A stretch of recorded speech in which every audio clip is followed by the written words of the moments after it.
Hello बच्चों, कैसे हैं? First class. तो चलिए, आज का हम लोग का लेक्चर है रिफ्रैक्शन पार्ट 3। तो हम लोग पढ़ चुके हैं, 2 लेक्चर हम लोग का इस पर हो चुका है। रिफ्रैक्शन का फर्स्ट लेक्चर, रिफ्रैक्शन का सेकंड लेक्चर हम लोग पढ़ चुके हैं, और ये है हम लोग का रिफ्रैक्शन का थर्ड लेक्चर। तो पहले और दूसरे में थ्योरी 100% हो चुकी है, न्यूमेरिकल हो चुका है, और कुछ बचे हुए इंपॉर्टेंट न्यूमेरिकल्स जो नीट और IIT मेंस एग्जाम बेटा आए हुए हैं, उस न्यूमेरिकल को हम यहाँ पे लिए हुए हैं। तो यह एपिसोड, यह लेक्चर बेटा आपके लिए बहुत ही इंपॉर्टेंट है। जो IIT और नीट का एग्जाम देने जा रहे हैं बेटा, उनके लिए यह लेक्चर बहुत ही इंपॉर्टेंट है। वीडियो को शुरू से लेकर के लास्ट तक बहुत ही अच्छी तरह से देखिएगा। पेन और कॉपी सबसे पहले तुरंत ले लीजिए वीडियो को स्टार्ट करते समय, और तुरंत ही इंपॉर्टेंट चीज़ें नोट करते जाइएगा। तो यह एक ऐसा वीडियो बेटा जो आपके न्यूमेरिकल को बिल्कुल ही 100% बहुत ही ज़बरदस्त बना देगा। यानी कि न्यूमेरिकल सॉल्विंग स्किल इस वीडियो में बेटा बहुत ही ज़बरदस्त आपका बन जाने वाला है। यानी कि आपका कोई भी न्यूमेरिकल जो रिफ्रैक्शन से संबंधित होगा वह फंसेगा नहीं। P100 फिजिक्स, मैं SD पांडे, SDP सर। आइए स्टार्ट करते हैं बेटा। तो देखिए, तो टॉपिक है हम लोग का कि रिफ्रैक्शन थर्ड बेटा, ये थर्ड लेक्चर है रिफ्रैक्शन का, और हम लोग का न्यूमेरिकल से टॉपिक है बेटा नीट IIT के लिए बहुत ही इंपॉर्टेंट, बहुत ही ढांस, बहुत ही डेंजरस न्यूमेरिकल्स दिए बेटा।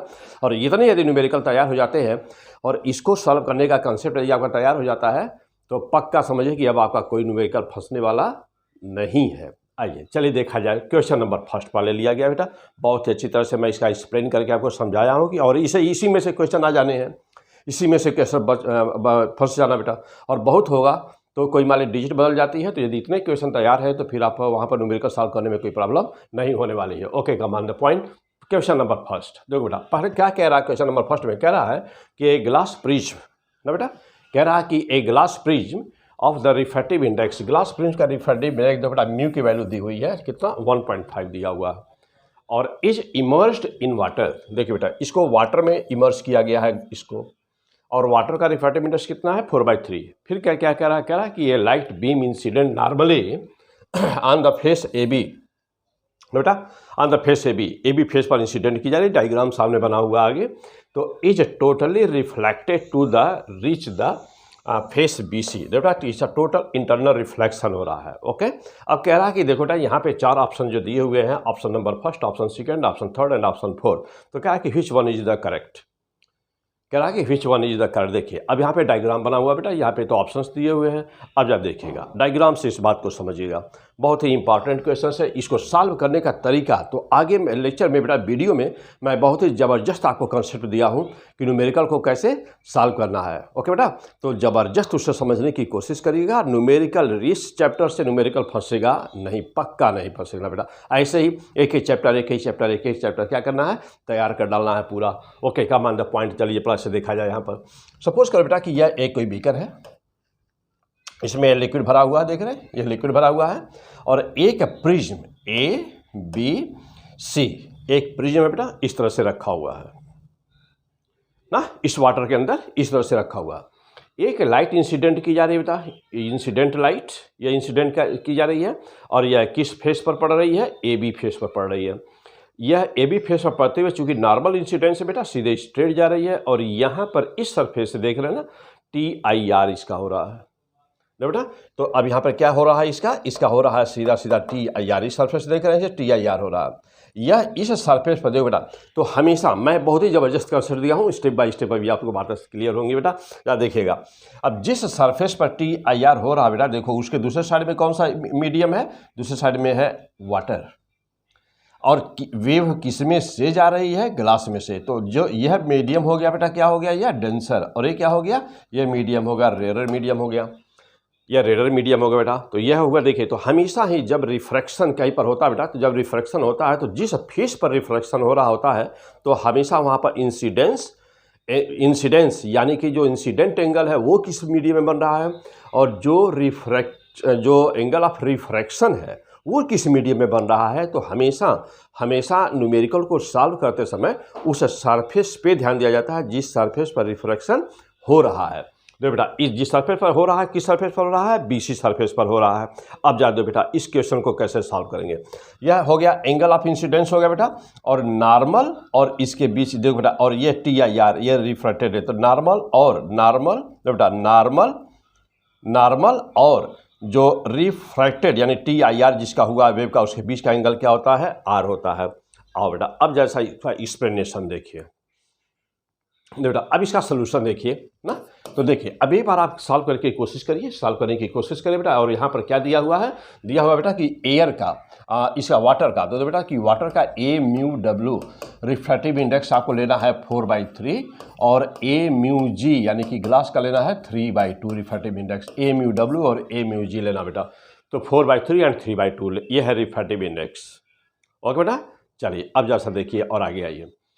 देखो बेटा अब जैसे मान लीजिए कि यहाँ पर देख रहे हैं कि यह जो BC सरफेस बेटा ये है B और ये है C, ये है। देखिए इधर क्या है, इधर का मीडियम क्या बेटा, इधर का मीडियम है वाटर और ये मीडियम कौन सी है, ये मीडियम है ग्लास। तो ये मीडियम है, इधर का मीडियम बेटा BC के इधर, BC के इधर है ग्लास और BC के उधर है कौन सा है, इधर है वाटर। ओके बेटा, अब जा देखिए अब तो ला क्या कहता है हम लोगों का, तो पीछे देखिए बेटा, इस वीडियो को देखने के पहले, इस लेक्चर को देखने के पहले, इस पढ़ने के पहले बेटा आप रिफ्रैक्शन का नंबर 1 और नंबर 2 जरूर पढ़ लीजिएगा। एक बार आप वैसे सर्च निगाह से जरूर देख सकते हैं वीडियो को पूरा बेटा, लेकिन पढ़ने के लिए जब बैठिएगा तो पहले नंबर 1 पूरा करिएगा, रिफ्रैक्शन का नंबर 1 और रिफ्रैक्शन का नंबर 2। क्यों? क्योंकि इसमें सब खतरनाक न्यूमेरिकल है, बहुत एडवांस न्यूमेरिकल बेटा, बहुत ही इंपॉर्टेंट, जो इस साल नीट और IIT मेंस में आने वाले बहुत ही मोस्ट इंपॉर्टेंट न्यूमेरिकल्स है वो ऑलरेडी लिए हुए हैं। और मोस्टली वही क्वेश्चन है जो इसमें से ऑलरेडी पहले ही IIT एग्जाम में आ चुके हैं, सब वही न्यूमेरिकल्स है बेटा, टोटल न्यूमेरिकल्स वही है। ओके, तो जब जैसे मान ली कि थ्योरी नहीं तैयार है, लेक्चर नंबर 1 नहीं तैयार है, लेक्चर नंबर 2 नहीं तैयार है रिफ्रैक्शन का, और सीधे इसको सॉल्व करेंगे तो थोड़ा सा फ्रस्ट्रेशन होगा। या अदरवाइज आपका पहले से तैयार हो, तो यदि पहले से तैयार हो तो तब प्रैक्टिस करिएगा, अदरवाइज पहले पार्ट 1 पार्ट 2 पढ़ लीजिएगा तब प्रैक्टिस करिएगा। Okay, come on the point. तो since you know that μ1 sin θ1 equal to μ2 sin θ2 ये होता है। μ1 क्या बेटा कि पहले वाला यानी कि जो पहले का मीडियम उसका refractive index, θ1 angle of incidence, μ2 दूसरे जिसमें वेव जा रही होती है बेटा उसका μ2 और उसका एंगल ऑफ रिफ्रैक्शन θ2 होता है बेटा। अब इसको दूसरी तरह से लिखा गया है तो मैं आपको पिछले लेक्चर में बताया था बेटा कि यह लाइन सबसे इंपॉर्टेंट लाइन है, मैक्सिमम क्वेश्चन इस चैप्टर के इसी लाइन से सॉल्व हो जाते हैं। अब देखना बेटा, तो μ1 sin I, तो μ1 sin I क्या बेटा, पहले वाले मीडियम एंगल ऑफ इंसिडेंस, तो μ1 sin I को टू μ2 sin R, ये जानते बेटा यह एक जनरल फार्मूला है, यह हमेशा तैयार होना चाहिए। This is a general formula, यह लाइन हमेशा तैयार होनी चाहिए। ये किसका है, यह सेट है फर्स्ट मीडियम का जिसमें से वेव आ रही होती है, और ये सेट किसका होता है बेटा, किस सेकंड मीडियम का जिसमें वेव जा रही होती है, यानी कि लाइट जिसमें जा रही होती है।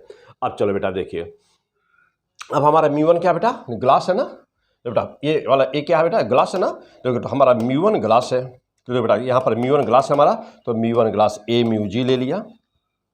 और साइन आई, जो बेटा sine i angle of incidence जहाँ थीटा माने बेटा वही आई है, तो ए साइन आई। अच्छा, और किस में जा रही है, वाटर में जा रही है ना। देखो बेटा दूसरा मीडियम हमारा क्या है, जहाँ से रिफ्रैक्शन होना है वो क्या है, दूसरा मीडियम वाटर है, तो AμW। बहुत ही आसान होता है, बहुत ही सिंपल होगा। जब ये क्वेश्चन बन करके सामने आता है ना बेटा तो आपको लगता है कि ये कितना कठिन है, लगता है कितना कठिन है, ऐसा कुछ भी नहीं है। कंसेप्ट पर जब जाएंगे, आपका जब कंसेप्ट तैयार हो जाएगा, जब आपकी थ्योरी तैयार होगी ना, तो ये सारे न्यूमेरिकल्स आपको बहुत ही आसान लगेंगे, कुछ लगेगा ही नहीं।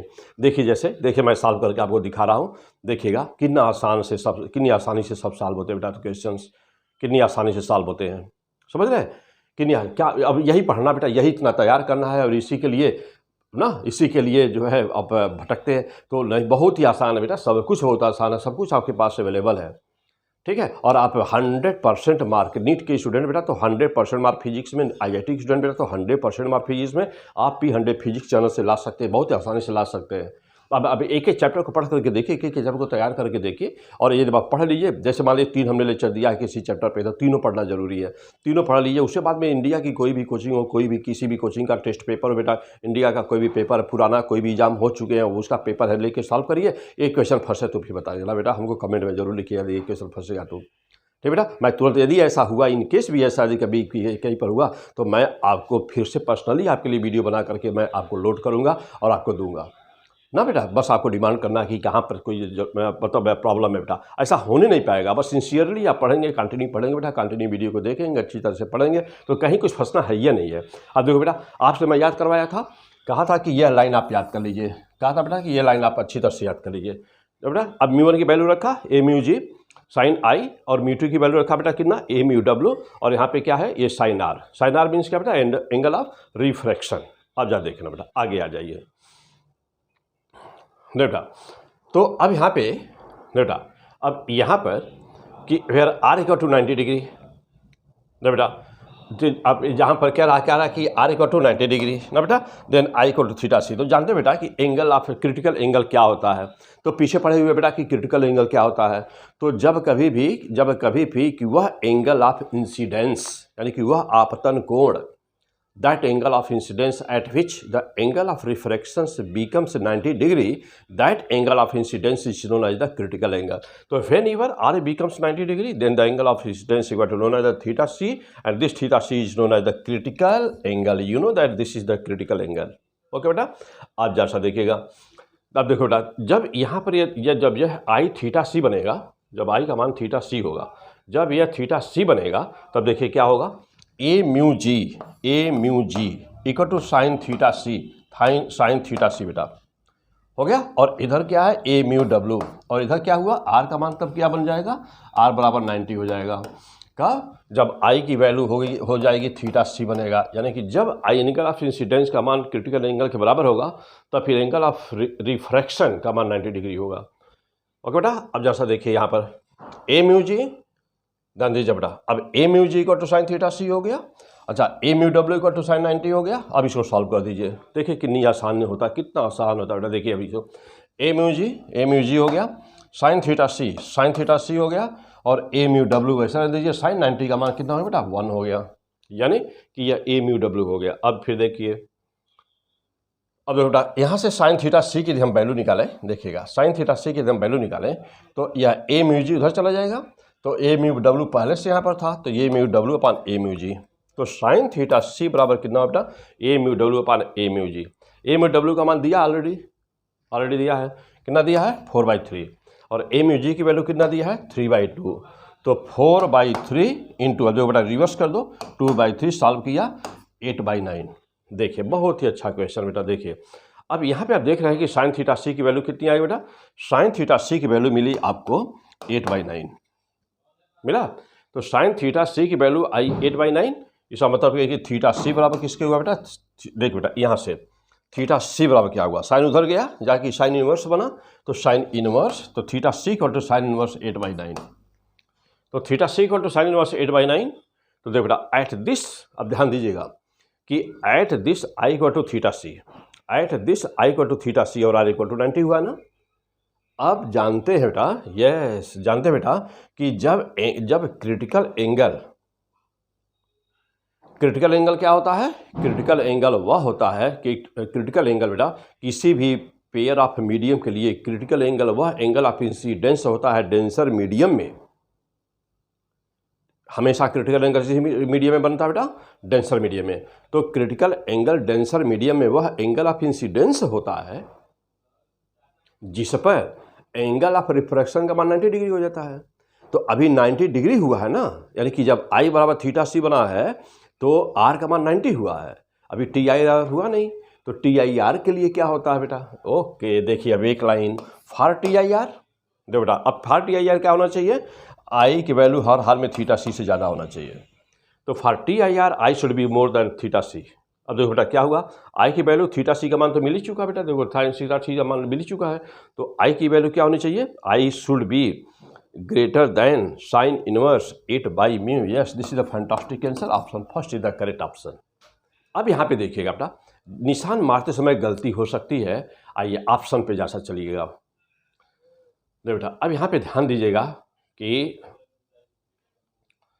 बेटा चलिए, हाँ बेटा अब यहाँ पे देखिए बेटा, साइन थीटा सी ग्रेटर देन 8/9 या साइन थीटा सी लेस देन 8/9, या यहाँ पर एक ऑप्शन और बनेगा बेटा, एक ऑप्शन और होगा। मान लीजिए कि यदि ऐसे भी एक ऑप्शन दिया रहता है, यहाँ पर तो 4 इसमें फिर लिखा नहीं गया है, तो यदि एक ऑप्शन ये रहता है ना बेटा कि sine theta C equal to 8/9, तब बहुत खतरनाक हो जाता, क्योंकि सॉल्व करने से साइन थीटा सी की वैल्यू आपने क्या पाया 8/9, तो आपको लगेगा कि यही सही है, लेकिन नहीं।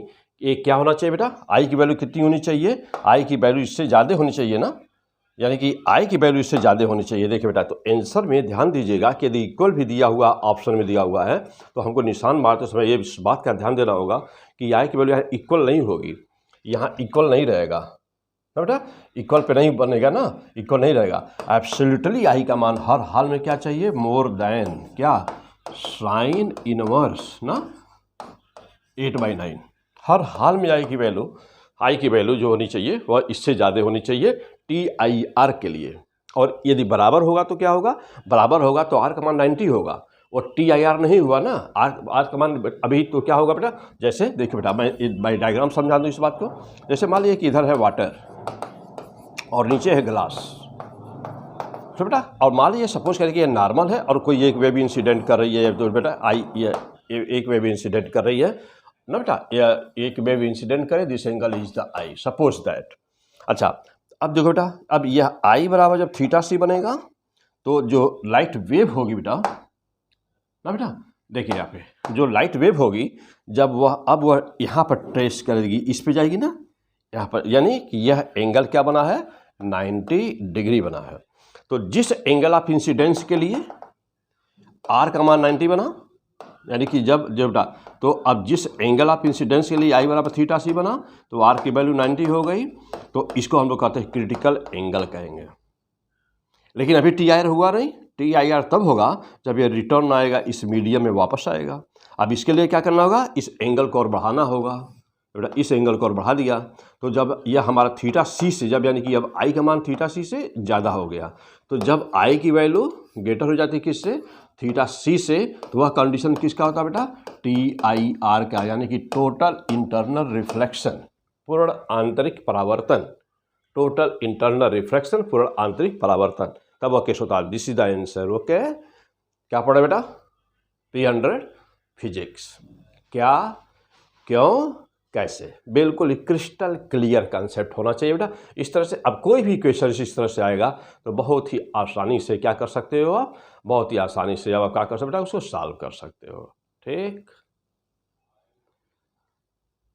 है ना, बहुत ही आसानी से आप इसको सॉल्व कर सकते हैं। देखिए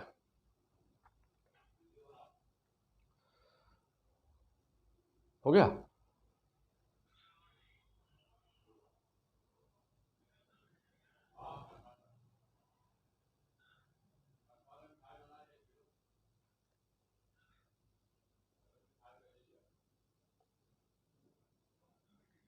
होगा बेटा। देखिए तो यहाँ पर है क्वेश्चन नंबर फर्स्ट, एक बार फिर से देख लीजिए इस क्वेश्चन को, देखिए एक बार फिर से देख लीजिए। ओके बेटा, क्लियर हो गए। तो देखिए ऑप्शन सारे देख लीजिए, चारों ऑप्शन क्या दिया हुआ था, डायग्राम में एक बार फिर से देखिए। और ओके बेटा, देखिए अब यह कॉन्सेप्ट एक बार फिर से देखिए, चेक करिए अपना, एक बार फिर से देखिए। मेन इक्वेशन क्या बेटा, μ1 sin I = μ2 sin R, यह है मेन इक्वेशन। हो गया, देखिए नेक्स्ट लाइन देखो बेटा, नोट करिए अच्छी तरह से।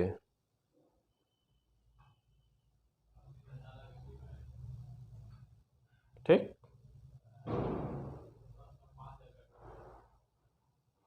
हो गया। चलो बेटा देखिए, this is the final answer.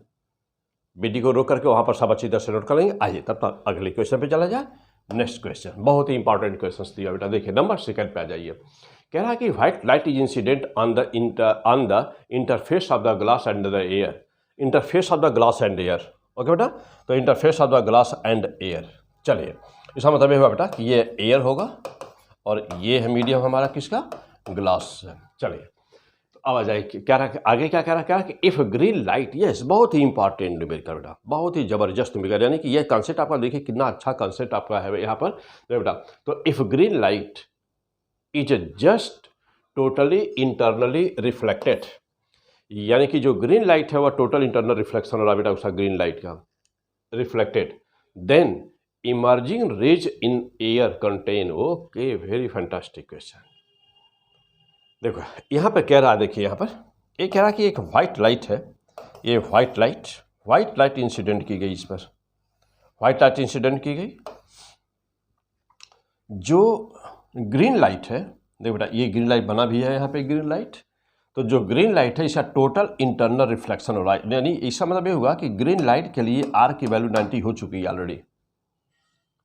इधर इसका रिफ्रैक्टिव इंडेक्स ग्लास का μ1 है डेंसर मीडिया, और रेयर मीडिया का रिफ्रैक्टिव इंडेक्स μ2 है। और ग्रीन कलर के लिए यह एंगल आर की वैल्यू 90 हो चुकी है ऑलरेडी। अब जरा देखिएगा आगे, देखिए अब कैसे सॉल्व करेंगे, वही जानते हैं ना, वही एक लाइन में आपको बताया हूँ, बहुत ही यूनिवर्सल, मतलब ये ट्रिक दिया हुआ आपको, मैजिक बिल्कुल। ये क्या देखो बेटा यहाँ पर, तो रेज डायग्राम ना, जो भी rays diagram is even for the green colour. अब देखो बेटा ये जो रेज डायग्राम बना ग्रीन कलर के लिए बना। अब जब देखिएगा ये व्हाइट लाइट हमने इंसिडेंट किया और ग्रीन कलर के लिए दिखाया गया कि यह सिचुएशन यानी कि आर की वैल्यू 90 हो चुकी है ग्रीन कलर के लिए। अब क्वेश्चन में पूछ रहा है कि कौन सी, चूंकि यह व्हाइट लाइट है तो इसमें 7 कलर है, बिग 7 कलर्स हैं, तो यह जो व्हाइट लाइट बेटा, तो जब ग्रीन कलर यहाँ दिखाई दे रहा है तो अब क्वेश्चन ये है कि जो येलो है, ऑरेंज है, रेड है, वो कहाँ दिखेगा? क्या येलो ऑरेंज ऊपर होगा, इमरजेंस वाले में एरिया में होगा, या कि उसका TIR हो चुका होगा? तो कौन सी ऐसे कलर है जिनका TIR हो चुका है, और कौन से ऐसे कलर है बेटा जो इमरजेंसी यानी कि जिनका रिफ्रैक्शन हुआ है? अब ये हमको चेक करना पड़ेगा कैसे, अब इस क्वेश्चंस को कैसे सॉल्व करेंगे। ओके बेटा, तो अब इस क्वेश्चन को कैसे सॉल्व करेंगे कि ग्रीन कलर यहाँ पर है कि बाकी कौन सा कलर ऊपर होगा, यानी किसका रिफ्रैक्शन होगा और किसका TIR हो जाएगा। अब किसी ऐसे क्वेश्चन को कैसे सॉल्व करेंगे, आइए चलते हैं कॉन्सेप्ट पर। इसका क्या है बेटा देखिएगा। अब बेटा तो अब ये जो ग्रीन कलर के लिए बना हुआ है, आप देखिएगा कॉन्सेप्ट क्या बेटा। अब जानते हैं कि यह आपका एक यूनिवर्सल मैजिकल फार्मूला आपका, ये क्या, μ1 sin I equal to μ2 sin R। सारे न्यूमेरिकल इसी से सॉल्व होते हैं। μ1 sin I equal to μ2 sin R। μ1 पहला मीडियम क्या, refractive index, sin I angle of incidence first medium में, यह सेकेंड मीडियम का रिफ्रैक्टिव इंडेक्स, और यह एंगल ऑफ रिफ्रैक्शन। अब यहाँ पर डायग्राम को देखा जाए तो R की वैल्यू 90 दिख रही है साफ साफ, R की वैल्यू 90 पुट किया, और यह μ2 क्या है, μ2 देख रहे बेटा एयर है, यह एयर है ना, तो एयर का एयर के रिस्पेक्ट में, यानी कि μ2 के स्थान पर लिखा AμA, क्यों, एयर ऊपर एयर है, यानी कि एयर और एयर के सापेक्ष ही सबका लिया जाता है, तो एयर का एयर के रिस्पेक्ट में, यानी क्या हुआ बेटा AμA, यानी कि refractive index of air with respect to the air.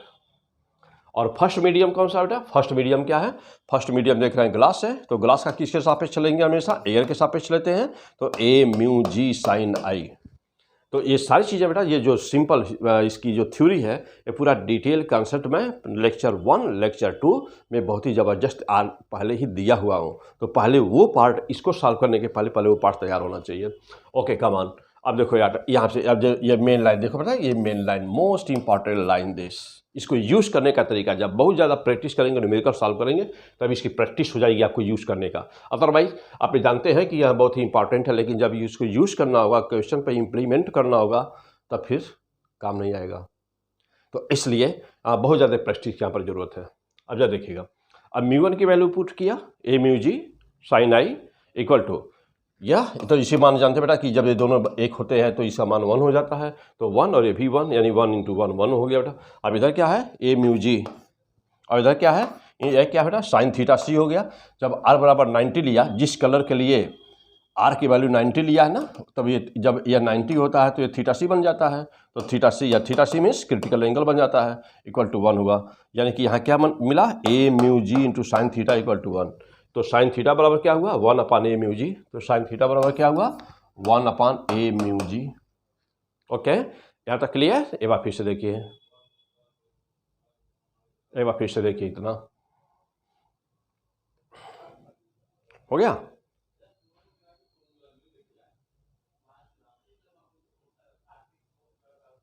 हो गया बेटा, चलिए देखिए, तो sin θc equal to 1/AμG, clear हो गए। अब जा देखिएगा, तो अब ये किसके लिए बेटा, ये ग्रीन कलर के ये वैल्यू दिख रही है आपको, या ध्यान दीजिए। अब यहाँ पे समझना बहुत अच्छा कॉन्सेप्ट है यहाँ पर। sin θc equal to 1/AμG, तो फॉर ग्रीन कलर के ये दिख रहा है। अब आप जानते बेटा ये ऐसा, ये देखिए कितना कलरफुल आपके लिए बना हुआ बेटा फर्स्ट क्लास का।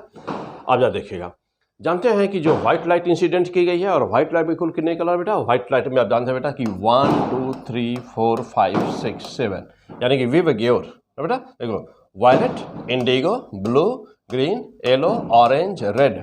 तो हमने कलर भी कोशिश किया है कि वही कलर भी आपको दे दूं जिस कलर होता है बेटा। तो ये आपका कौन सा है, ये आपका है विविक योर, यानी कि ये 7 कलर्स किसमें है, ये सब मिला करके बेटा, सब मिला करके क्या बनता है, सब मिला करके आगे बनती है वाइट लाइट, वाइट लाइट।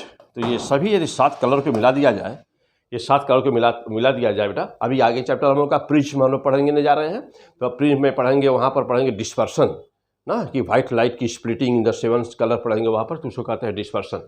तो देखो बेटा यहाँ पर देख रहे हैं तो विवेक योर, चूँकि व्हाइट लाइट इंसिडेंट की गई है, अब जिसके लिए इन्फॉर्मेशन दिया गया है साइन थीटा सी की वैल्यू ग्रीन कलर के लिए है। तो देखो बेटा अब ये बीच में है हमारा ये ग्रीन कलर, और ग्रीन कलर से अब देखिए बेटा, अब ग्रीन कलर से आगे कौन कौन से हैं, येलो, ऑरेंज, रेड, और ग्रीन कलर के पीछे कौन है, वायलेट, इंडिगो, ब्लू।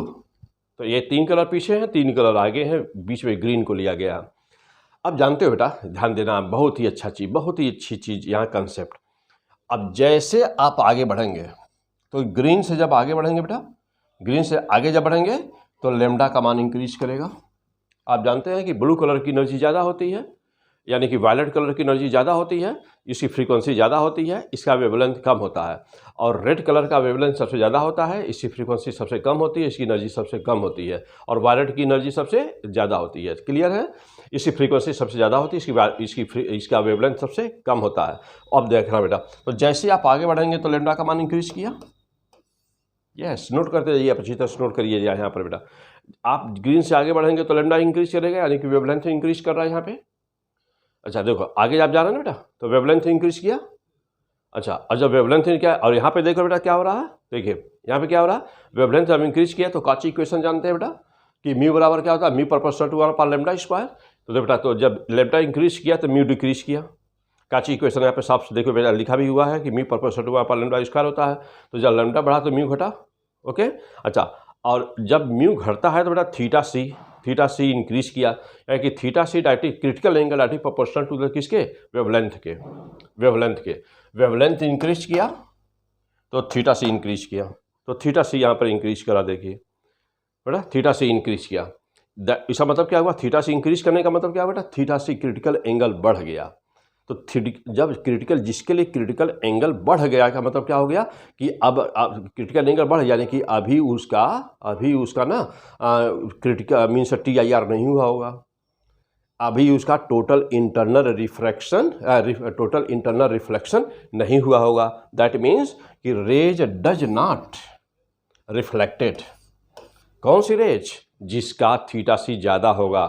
क्यों, जैसे मान ली कि थीटा सी, किसी कलर का थीटा सी 35 डिग्री, और हमारा आंसर आया हुआ है ग्रीन के लिए ग्रीन के लिए आया हुआ, मान लीजिए कि थीटा सी का मान है 30 डिग्री, और येलो के लिए सपोज करिए वो है 32 डिग्री, ऑरेंज के लिए सपोज करिए 35 डिग्री, रेड के लिए सपोज करिए 40 डिग्री।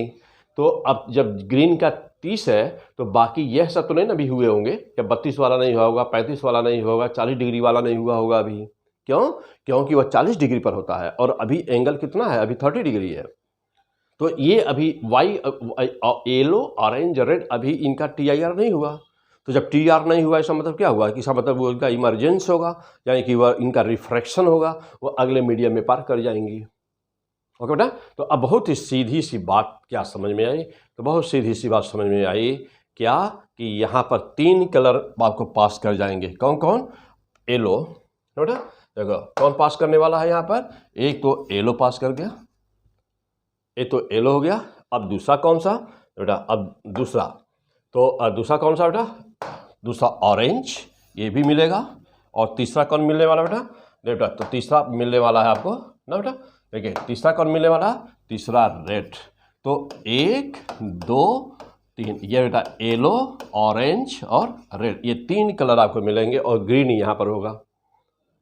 ओके, ये बेटा देखो ये ग्रीन आपका यहाँ पर है। ओके, अब जाते बेटा, और किसका TIR हो चुका है, अब देखना बेटा किसका TIR हो चुका है, तो VIB ना बेटा, वायलेट, इंडिगो, ब्लू, इनका TIR हो चुका है। इसका मतलब कि पहले ही इनका हो चुका होगा। तो वायलेट, इंडिगो, ब्लू, ये 3 का बेटा ना, वायलेट, इंडिगो, ब्लू, ये 3 का हो चुका है, और ये 3 नहीं हुआ है, ग्रीन बीच में होगा। इसका मतलब कि किस पे आंसर मारना था बेटा, तो दिस वाज द कंसेप्ट। अब देखिए बेटा जस्ट ऐसे ही इधर भी जैसे बेटा अब किस पे निशान मारना था, आंसर हमारा क्या फाइनल कर दिया जाए, yellow orange red will be the answer of this question. अब जा देखना इधर आ बेटा VIB को एक्सप्लेन किया गया है। जब आप ग्रीन से इधर बढ़ोगे ना बेटा, जब ग्रीन से आप इधर जाएंगे तो लैम्डा डिक्रीज करता है। क्यों, क्योंकि जानते बेटा कि इधर लैम्डा इसलिए डिक्रीज करेगा क्योंकि जानते बेटा इसकी फ्रीक्वेंसी ज़्यादा होती है, जब फ्रीक्वेंसी बढ़ेगी तो वेवलेंथ घटेगा, तो लैम्डा डिक्रीज करता बेटा। लैम्डा डिक्रीज किया तो रिफ्रैक्टिव इंडेक्स भी डिक्रीज किया, जब रिफ्रैक्टिव इंडेक्स डिक्रीज किया तो थीटा सी भी डिक्रीज किया। तो थीटा सी, अब जैसे मान लो ग्रीन का बेटा, ग्रीन का सपोज करें कि 30 डिग्री है और ये पता चला कि इसका जो है ना ये वायलेट का 20 डिग्री पहले ही हो जाता है, तो पहले ही हो चुका है। इंडिगो मान लो 25 डिग्री है इसका, तो 25 डिग्री पहले ही हो चुका है। सपोज करिए कि ये ब्लू कलर 28 डिग्री इसका है, 28 डिग्री क्रिटिकल एंगल है, तो ये पहले ही हो चुका है। और इसका मान लीजिए 30 है, तो 30 के पहले वाले जो होंगे तो पहले ही हो चुके हैं और 30 के बाद वाले अभी नहीं हुए हैं ना। तो देख बेटा तो यहाँ पे क्या मिला हम लोग को, तो सो रेज हैज गॉट TIR, यानी कि इनका पहले ही ये तो रिफ्लेक्ट हो चुके होंगे, इनका TIR हो चुका होगा। ओके देख बेटा अब देखिए तो फाइनली, अब देखिए तो फाइनली क्या पाए हम लोग, फाइनली पाया कि ग्रीन कलर जहाँ पर है उसके इधर के VIB ना हैज गॉट TIR पहले ही इनका हो चुका है, और येलो ऑरेंज और रेड ना विल इमर्जेस, यानी कि वह क्या होंगे दूसरे मीडियम में जाएंगे, उनका रिफ्रैक्शन होगा। And so the emergent light will contain yellow orange and red, yellow orange red, that is the answer. Clear. तो कहीं पर भी यदि आपको व्हाइट लाइट दिया गया, अब जरा देखिए इस क्वेश्चन में क्या बेटा कैसे करेंगे इस क्वेश्चन को, तो बेटा अब इस क्वेश्चन को कैसे करेंगे ध्यान दीजिए, एक बार फिर से देखिए क्वेश्चन क्या था। ठीक है बेटा, एक बार फिर से देख लीजिए बेटा क्वेश्चन क्या था। हाँ देखिए क्वेश्चन क्या था कि when white light is incident on the interface of the glass and air, if the green light is just totally internally reflected, then the emerging rays in the air contain, yes, यानी कह रहा बेटा कि यदि green light के लिए दिया है TIR की वैल्यू दी हुई है तो कौन सी रेज इमर्ज करे। इमर्जेस मतलब है कि यहाँ पर बेटा ना कि इमर्जेस का मतलब ये हुआ कि ट्रांसमिट कौन करे, यानी कि किसका रिफ्रैक्शन होगा, और कौन सी रेस किसका TIR हो चुका होगा। क्लियर कर लिए अपने का सारे कंसेप्ट बेटा, कैसे करेंगे इस टाइप के क्वेश्चंस को, क्लियर हो गए। आइए बेटा अब हम चलते हैं अगले क्वेश्चन पे।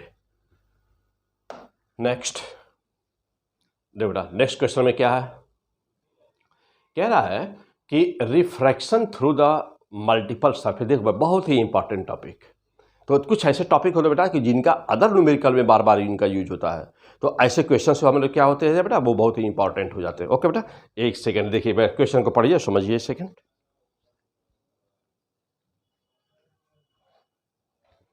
हटा आ जाओ देखिए, हाँ क्वेश्चन पढ़िए और समझिए। तो बेटा क्या कह रहा है कि रिफ्रैक्शन थ्रू मल्टीपल सरफेस। तो बेटा यह पहला मीडियम कोई दिया है मीडियम नंबर 1, यही कोई दिया है दूसरा मीडियम नंबर 2, यही कोई दिया है तीसरा मीडियम नंबर 3, और यह लास्ट में बाहर रेज निकली यानी बाहर भी एयर ही है। तो पहला मीडियम एयर और ये दूसरा मीडियम में था जो लास्ट मीडियम एयर, यस यह सेट दिया हुआ है। बहुत ही अच्छे कॉन्सेप्ट को अपने समझिएगा बेटा। अब यहाँ पर देखिएगा लाइट रेज इंसिडेंट करी फर्स्ट सरफेस पर, यहाँ इंसिडेंट की किस एंगल पर करी I1 पर, और एंगल ऑफ रिफ्रैक्शन कितना है R1। जब ये लाइट बीम देखो बेटा, जब ये लाइट बीम अब आई दूसरे मीडियम में, जब लाइट बीम आई तो अब ये दूसरे सरफेस पर एंगल ऑफ इंसिडेंस होगा, यानी कि यहाँ पर हम लोग को क्या कहना है, ये है I2 और ये क्या बेटा R2 बना। अच्छा और फिर ऐसे अब ये क्या होना बेटा, ये तीसरे सरफेस पर इंसिडेंट करी, अब यह कहने को तो क्या कहा जाएगा I3, और ये फिर बाहर I1। क्यों, क्योंकि दिया हुआ है कि यह रेस और यह रेस ना बेटा दोनों आपस में दोनों एक दूसरे के पैरेलल है।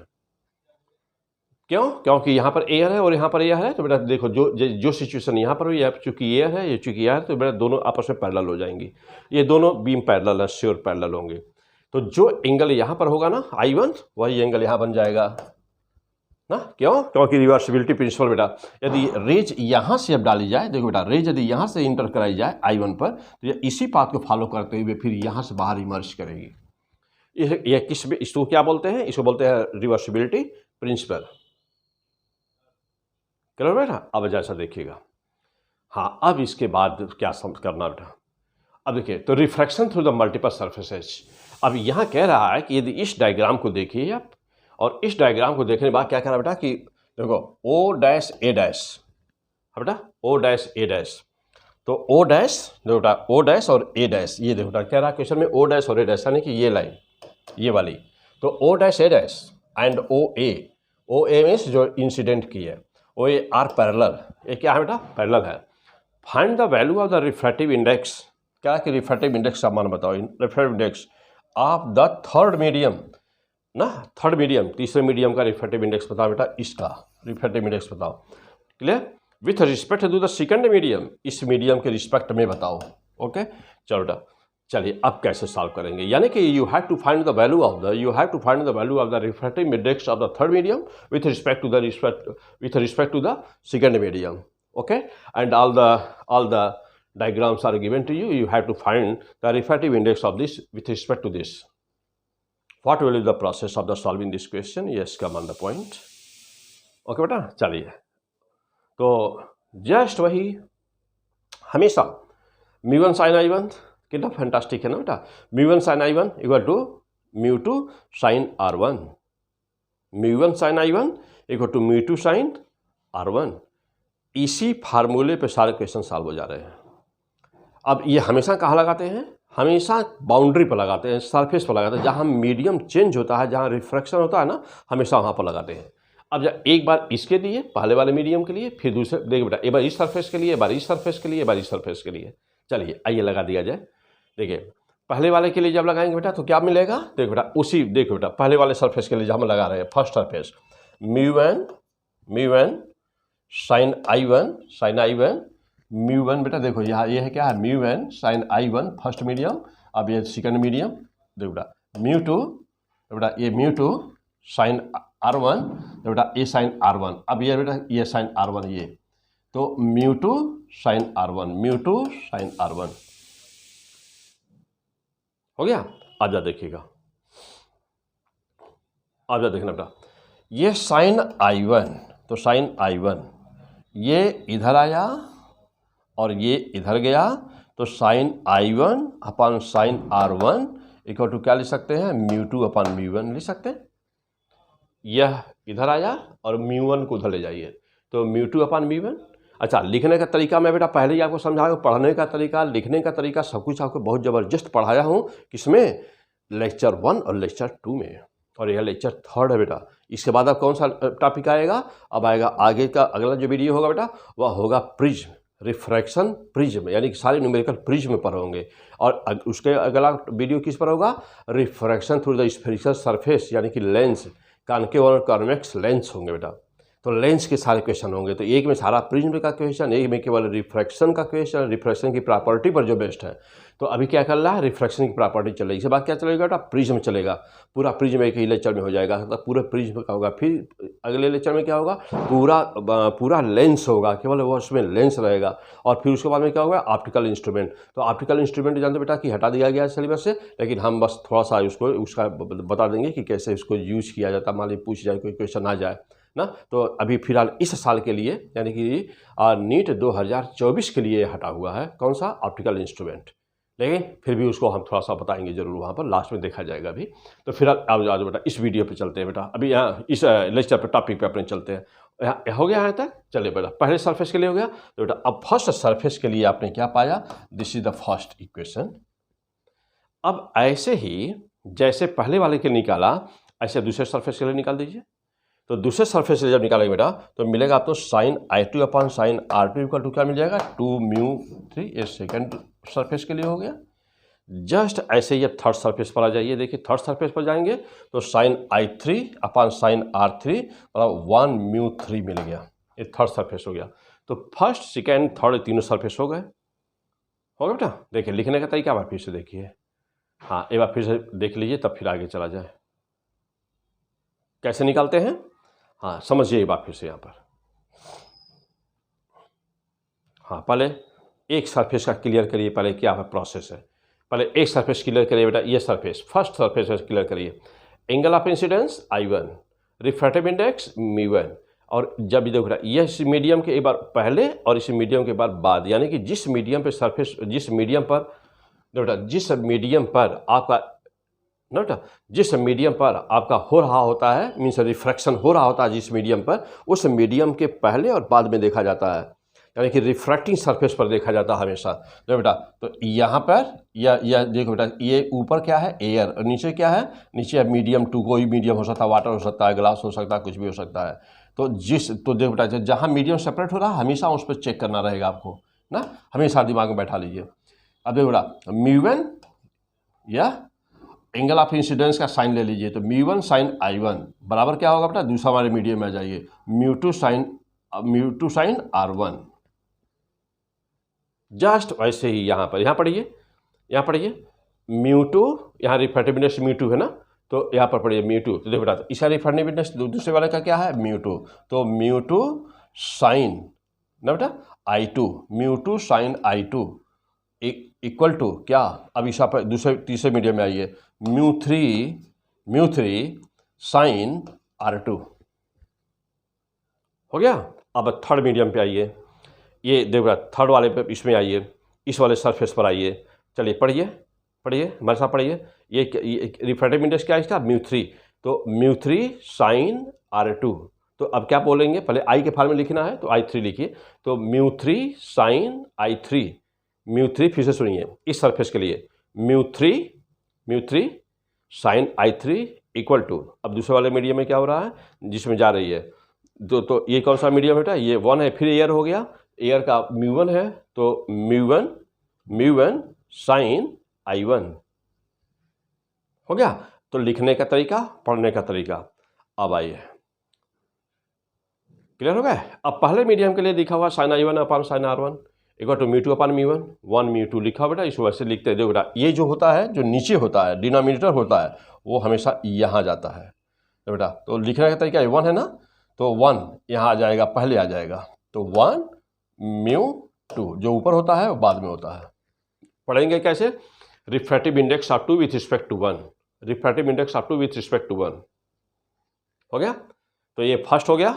अब सेकंड सरफेस देखिए बेटा, सेकंड सरफेस के लिए ये है, थर्ड सरफेस के लिए है। ओके, अब आ जाइए आगे क्या करना है। Okay, very fantastic. जब पहला, दूसरा, तीसरा तीनों निकले हुए हैं, अब देखिए यहाँ पर क्या किया। अब क्या करें, तीनों का आपस में मल्टीप्लिकेशन करिए, क्या मिलता है, 1 μ2 पहले वाला, 2 μ3 दूसरा वाला, 3 μ1 वाला ना, सबका आपस में मल्टीप्लाई कर दीजिए। जब मल्टीप्लाई करेंगे तो 1 μ2 यानी कि μ2 बाई μ1 होगा, तो बेटा μ2 बाई μ1 है। दूसरा वाले पर आ जाइए, 2 μ3 यानी कि μ3 बाई μ2 होगा, इस पर आ जाइए, μ1 बाई μ3 होगा, μ1 बाई μ3 हो गया। अब देखिए ये सब एक दूसरे से कैंसिल हो गए और आया क्या, 1। ओके, अब देखो बेटा, इसका मतलब ये हुआ कि जब मल्टीपल मीडिया होती है ना, अब बड़े बड़े क्वेश्चन देखने से ही साल हो जाएंगे।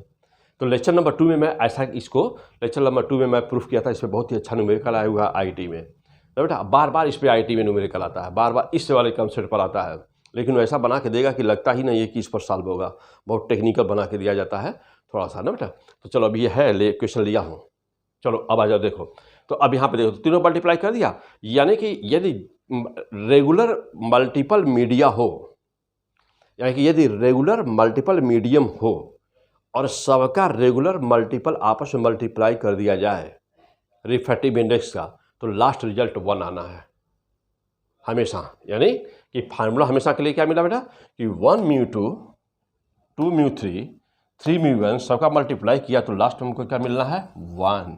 अब पूछा है क्या बेटा, पूछा है हमसे ये कि refractive index of third with respect to second क्या होगा। तो refractive index of third with respect to 2 μ3 पूछा है, तो 2 μ3 बराबर क्या होगा बेटा, ये दोनों उधर चले जाएंगे, तो 1 upon so much, this is the fantastic answer. हो गया सॉल्व। ओके, नेक्स्ट क्वेश्चन पे आ जाओ बेटा। नेक्स्ट चलिए, अब है अगला क्वेश्चन। देखो बेटा, बहुत ही अच्छा क्वेश्चन और ये थोड़ा से टफ क्वेश्चन की श्रेणी में आते हैं, सब टफ क्वेश्चन हैं। लेकिन जब आप एक्सपर्ट हो जाते हैं बेटा, चैप्टर आप थ्योरी पढ़ चुके हैं और लेक्चर नंबर 1 पढ़ चुके हैं, लेक्चर नंबर 2 पढ़ चुके हैं बेटा, तो लेक्चर 1 में पूरी थ्योरी थी, लेक्चर नंबर 2 में थ्योरी प्लस न्यूमेरिकल था और नंबर 3 में पूरा न्यूमेरिकल केवल है। आइए देखिए, अब ये बेटा ये क्वेश्चन आने ही आने हैं, आएंगे ही आएंगे, ये नहीं आएगा तो पहला वाला आएगा, ये नहीं आएगा तो आगे वाला आएगा, आएगा तो इसी में से या तो इसी के जैसा होगा। क्यों? हर वैरायटी का क्वेश्चन हमने ले लिया है तो देगा कहाँ से। Okay, come on the point. कह रहा कि ray of the light incident at an angle I. क्या बेटा कि देखिए एक रेज ऑफ लाइट है पी क्यू जो आई एंगल पर, बेटा जो आई एंगल पर इंसिडेंट कर रही है।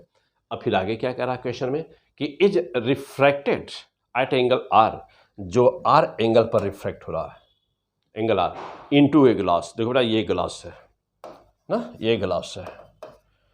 ओके, अब फिर क्या कह रहा है, ग्लास स्लैब है ऑफ थिकनेस टी, इसका थिकनेस भी दिया हुआ, देखिए इसे थिकनेस भी दिया, टी थिकनेस दिया है, इसका थिकनेस टी दिया है। Then total displacement of the emergent rays, तो क्या बेटा कि टोटल ना displacement of the emergent rays. देखो बेटा बहुत ही अच्छा क्वेश्चन, यानी बहुत ही इंपॉर्टेंट। मीन्स कि जो इंसिडेंट रेज थी बेटा, एक्चुअल में क्या था, जो इंसिडेंट रेज थी उसको सीधे स्ट्रेट जाना था, जो इमर्जेंट रेज थी उसको सीधे स्ट्रेट जाना था, लेकिन ग्लास की वजह से वह अपने पाथ को चेंज कर दिया। तो वह अपने पाथ को चेंज किया, तो कितना चेंज किया, what is the perpendicular distance between the change, यानी कि बिटवीन बोथ पाथ, यानी कि ये जहाँ जो चेंज हुआ बेटा ये वाली लाइन और जो जहाँ से अब रियली जहाँ से जा रही है वो वाली लाइन, दोनों के बीच में यदि परपेंडिकुलर ड्रॉ किया जाए बेटा तो वह परपेंडिकुलर इसका चेंज की यह बताएगा डेल्टा वाई, यानी कि पाथ में कितना चेंज हुआ। You have to determine the value of this, what is this, you have to calculate it. तो ये था इनिशियल पाथ, रेंज हमारी जा रही है अब इस पर, इसको फॉलो कर रही है इस पाथ को, तो दोनों के बीच परपेंडिकुलर जो सेपरेशन होगा दैट हैज टू डिटरमाइन। अब कैसे करोगे बेटा, आइए बहुत ही आसान है, कोई दिक्कत नहीं है बेटा। अब इस पे आप दोनों को परपेंडिकुलर डाल करके मिला दिया, ये पी क्यू, ये थिकनेस डी दिया ही हुआ बेटा, देखिए यहाँ पर यह क्यू डी की मान टी दिया, थिकनेस दिया ही है। अच्छा, अब आप पीछे जानते हैं बेटा रे डायग्राम पढ़े, न्यूटन्स लॉ पढ़े हुए हैं, ऐसा पढ़ चुके हैं। मैं ये मान के चल रहा हूँ कि आप पहला लेक्चर दूसरा लेक्चर पढ़ चुके हैं, तो यही मान के मैं पढ़ा रहा हूँ आपको बेटा इस आप यहाँ पर ना। अब मैं सोच रहा हूँ कि आप हमारे सामने बैठे हुए हैं और हम आप ऑफलाइन क्लास में हम लोग पढ़ रहे हैं, और पहला लेक्चर दूसरा लेक्चर आप मन से पढ़े हुए अच्छे स्टूडेंट्स की तरह से, और फिर आगे आज हम लोग कंटिन्यूएशन में थर्ड लेक्चर में हैं। ओके चलिए बेटा, अब जब देखिएगा तो ये रेज सीधा स्ट्रेट जाना था इसको, लेकिन चूंकि डेंसर मीडियम में यह एयर है, बाहर एयर है, एयर से ग्लास में जा रही है, तो डेंसर मीडियम में जा रही है, तो नॉर्मल की तरफ शिफ्ट होगी। ये हमारा नॉर्मल, ये एन नॉर्मल की तरफ शिफ्ट होगी। तो अभी देखो बेटा नॉर्मल और जो रिफ्रैक्टेड रेज उसके बीच का एंगल आर होता है, तो ये एंगल आर है।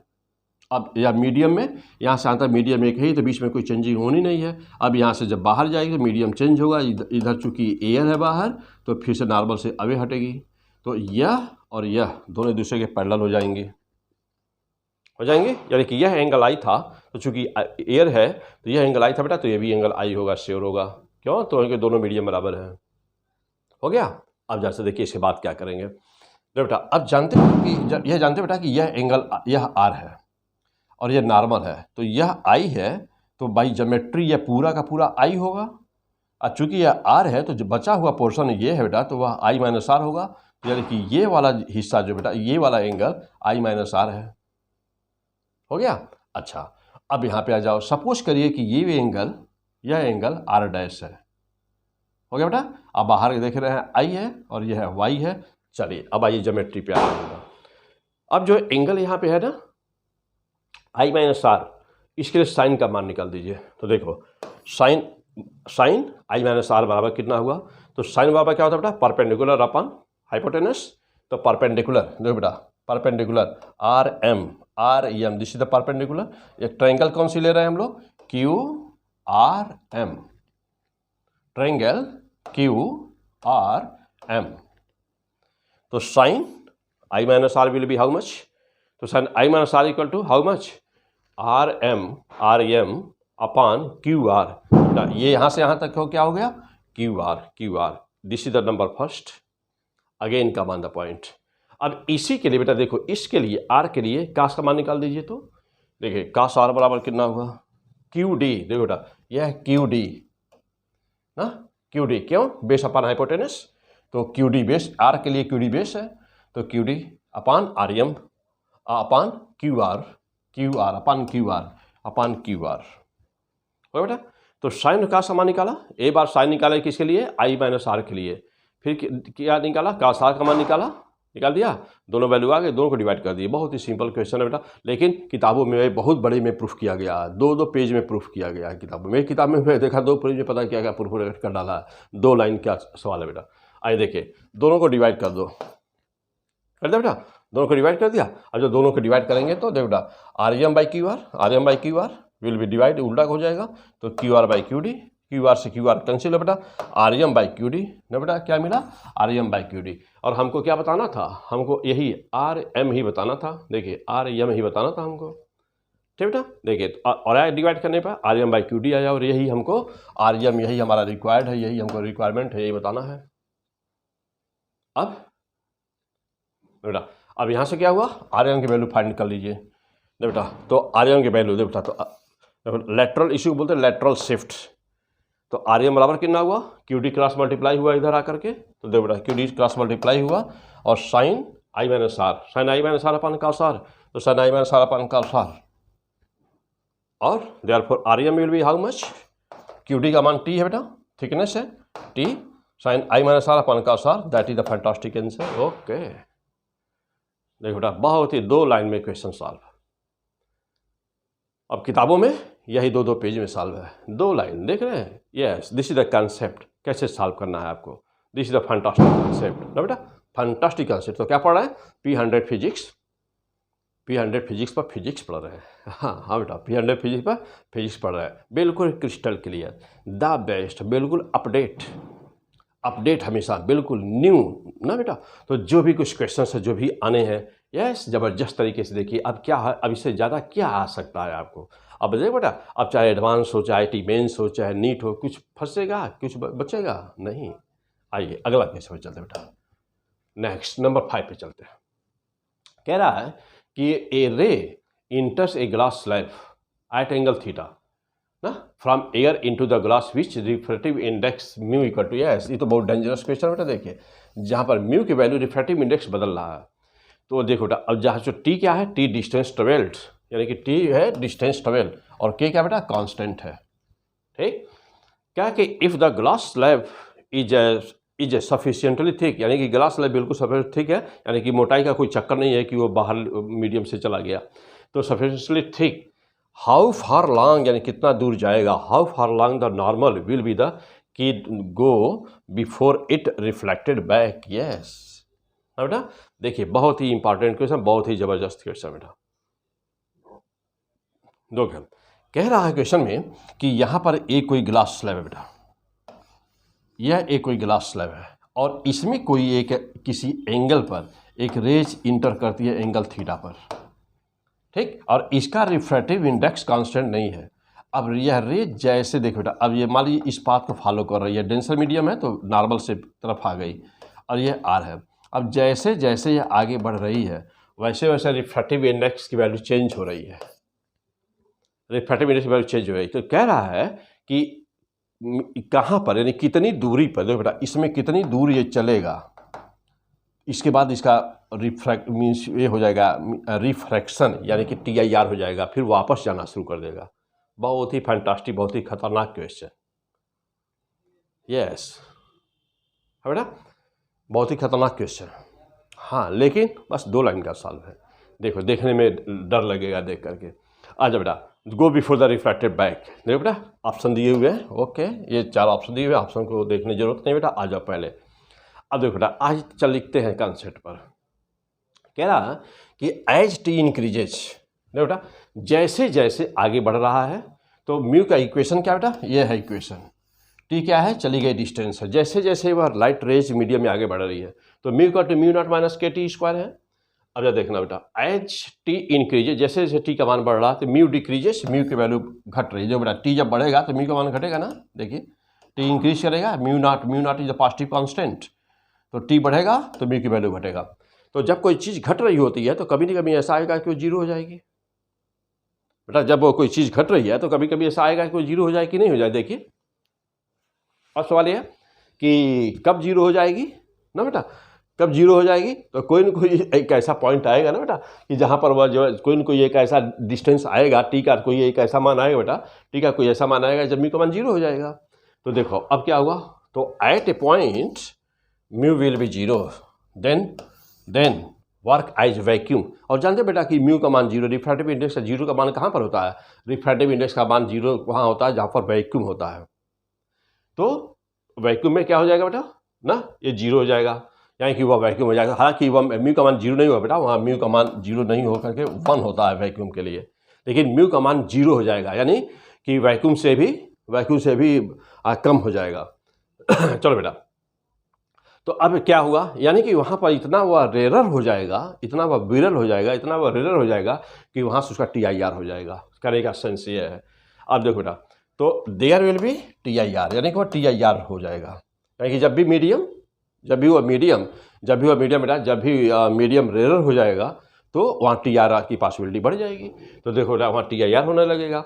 अब जब TIR होता है तो जानते हो म्यू 1 sin i, बस देखो फिर आ गया वही बेटा, देख रहे हैं ना, बस सारे क्वेश्चन इसी पे सॉल्व हो रहे हैं। तो mu 1 sin i1 equal to mu 2 sin r1 बेटा। अब mu 1 sin i1 mu 2 sin r1, और जाना बेटा जब TIR होगा तो यह r का मान 90 बन जाएगा, तो 90 हो गया। अब mu 1 sin i equal to mu 2 क्या है सेकंड मीडियम का बेटा, म्यू नॉट के टी स्क्वायर हो गया। अब क्या होगा, एयर था, एयर का लिए 1 हो गया, साइन थीटा बेटा। और देखिए यहाँ पर म्यू नॉट माइनस के डी, तो माना सपोज किया कि डी डिस्टेंस चलने पर ऐसा हुआ, तो म्यू नॉट माइनस के डी स्क्वायर, सपोज किया कि डी डिस्टेंस चलने पर ऐसा हुआ है, यानी कि म्यू की वैल्यू जीरो हुई है, यानी कि म्यू की वैल्यू बहुत ही ना बेटा लगभग मान लिया जीरो, म्यू की वैल्यू बहुत ही कम हो चुकी है। अब आइए साइन थीटा की वैल्यू तब कितना हुई, तो देखो बेटा अब यहाँ से साइन थीटा बराबर क्या हो गया, तो साइन थीटा बराबर देखो बेटा म्यू नॉट माइनस के डी स्क्वायर, या के डी स्क्वायर की वैल्यू यहाँ से निकाल दीजिए, तो के डी स्क्वायर बराबर कितना हो गया, म्यू नॉट उधर ले जाइए, mu naught minus sine theta से, तो डी बराबर कितना बेटा, के से डिवाइड हो गया, सॉल्व हो गया। Yes that is the fantastic answer, बहुत ही सिंपल। अब देखने से कितना खतरनाक लग रहा है बेटा, एक बार फिर से देखिए। तो ये सब कंसेप्ट है बेटा, क्या पढ़ रहे हैं, फिजिक्स। आपको इसी स्टैंडर्ड की जरूरत है बेटा, ऐसे ही क्वेश्चन को सॉल्व कर लेते हैं तो समझिए कि पूरा फिजिक्स आपकी मुट्ठी में है। देखिए एक बार फिर से देख लें, अच्छी तरह से नोट कर लें क्वेश्चन में क्या दिया हुआ।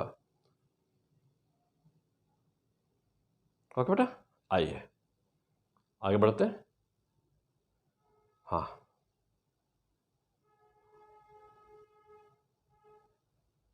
हो बेटा, यहाँ पे रुक करके वीडियो को अच्छी तरह से नोट कर लें, जो भी वैल्यू नोट करनी है इसमें से। अब यहाँ सोल्यूशन देखिए बेटा, पूरा सोल्यूशन देखिए।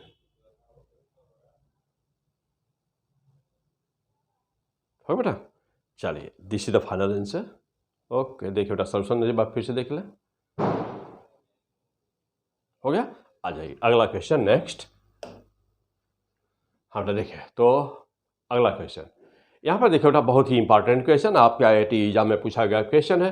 तो यहाँ पर देखिए बेटा 4 मीडियम लिए गए हैं, ABCD 4 मीडियम लिए गए हैं। और पहले का है रिफ्रैक्टिव इंडेक्स म्यू 1, दूसरे का mu 2, mu 3 and mu 4। There are 4 refractive index of the medium, these are the different medium, ABCD 4 medium बेटा रिफ्रैक्टिव इंडेक्स लिया गया। और आपसे कह रहा है बेटा, ये क्वेश्चन आसान है बेटा। और देखो बेटा यहाँ से कह रहा है कि पहले मीडियम पे देखिए, यहाँ पर कह रहा है कि थीटा डिग्री पर कोई लाइट इंटर कर रही है, तो वह मल्टीपल रिफ्रैक्शन होता जा रहा है सरफेस से, और फिर यहाँ पर जाकर के यह थीटा डिग्री पर वह ना बेटा थीटा डिग्री पर वह, तो यहाँ पर थीटा 1 कर दिया जाए, वहाँ पर थीटा 2 कर दीजिए, तो यह थीटा 2 डिग्री पर बेटा यह जो है इस पाथ को फॉलो कर रही है, उसका रिफ्रैक्शन हो रहा है। इस डायग्राम को देख करके बताना है आपको। और क्या दिया हुआ है, कुछ बातें दी हुई हैं। कह रहा है कि लेट इमरजेंट रेज, हाँ बेटा देखिए यह इमरजेंट रेज मीन्स कौन सी हो गई, तो इमरजेंट रेज मीन्स नाम दिया हुआ सबका P Q, यह वेव यहाँ से यहाँ तक ये P है या Q है या R है या यस है।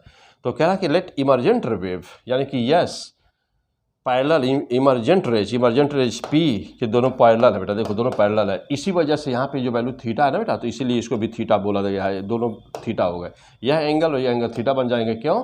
क्योंकि यह और यह दोनों पैरेलल है दूसरे के।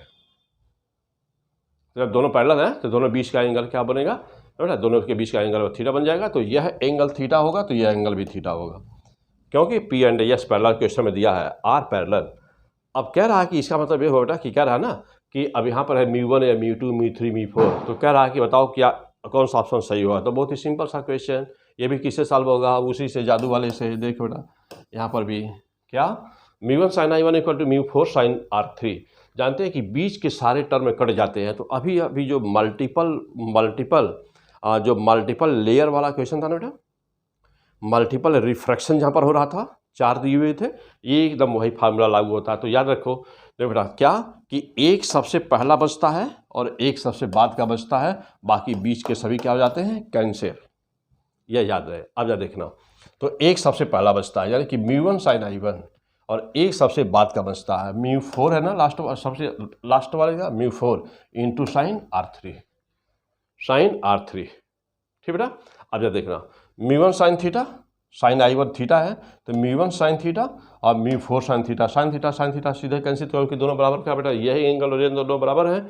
तो अब μ1 बराबर क्या हो गया, μ4, yes that is the answer. और सीधे